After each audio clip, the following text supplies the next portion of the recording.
இந்த உடல் உற்பத்தி செய்தது சமுதாயம், வளர்த்தது சமுதாயம், நமக்கு படிப்பூட்டியது சமுதாயம், பாதுகாத்தது சமுதாயம், சமுதாயத்தில் ஒரு மெம்பர். அதனால் எல்லாமே இனிமே இந்த உடல் வாழற வரைக்கும் போக இதுக்கு வேண்டிய கடமைக்கு போக மிச்சம் அப்படியே சமுதாயத்துக்கு போகணுன்ற அளவில் அந்த திறந்து விட வேண்டியதுதான் மதுவை. அப்படி திறந்து விடலைன்னா ஒரு அணைக்கட்டு நிறைய தண்ணி வந்துடுது. அந்த ரொம்ப இறுக்கம் பிடிச்ச மாகாணமாக இருந்தால் இல்லை இப்போ திறந்து விட்டா அடுத்த மாகாணத்துலேயே பாஞ்சிடும். நாம் பிடிச்சி வைக்கலாம், இன்னும் 2 மாதத்துக்கு உதவணும். பிடிச்சாலும்னா கரை உடைஞ்சிடும்.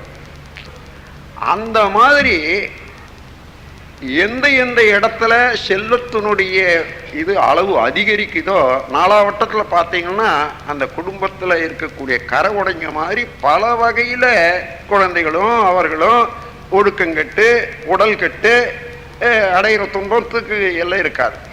அந்த மாதிரி ஒரு எல்லை இன்னைக்கு கட்டிக்கணும். அதை இந்த ஒரே ஒரு திட்டத்தை மல்டி மில்லியனர்ஸாக இருக்கக்கூடியவர்களெல்லாம் செயல்படுத்தணும்னு சொன்னால் அடுத்த ஆண்டு என்ன வரும் தெரியுமா?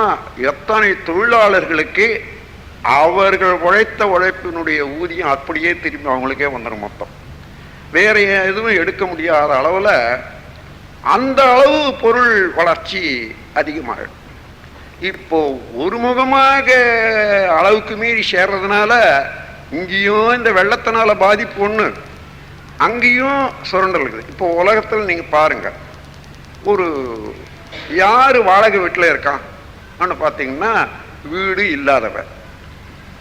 யாருக்கு வாடகை கொடுக்குறான்? ஏற்கனவே அவன் வாழறதுக்கு வீடு வச்சு மிச்சம் இருக்கிறவனுக்கு. இப்போ எப்படி இந்த பொருளாதாரத்தில் என்ன நீதி இருக்குது?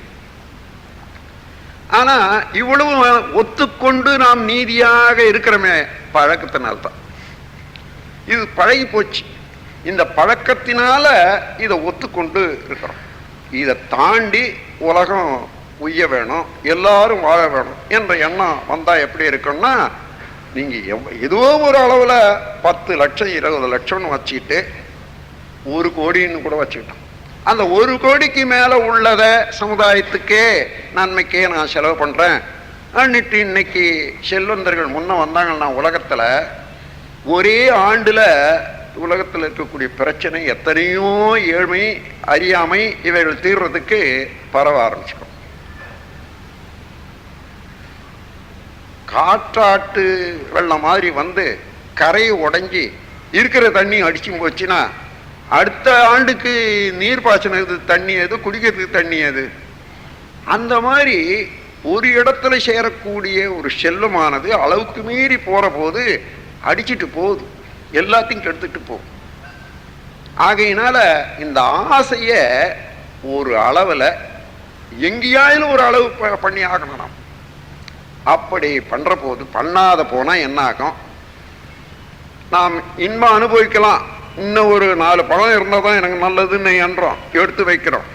இன்னும் ஒருத்தர், ஏன்னா எந்த பொருள் இருந்தாலும் உடலை ஒட்டியே உயிர் இயங்கி கொண்டிருக்காத மனிதனுக்கு பொருள் மேலே தான் ஆசை இருக்கும். யார் எங்கே அதிகமாக வச்சுருக்காங்களோ அது மேலேயே எண்ணம் போகும்.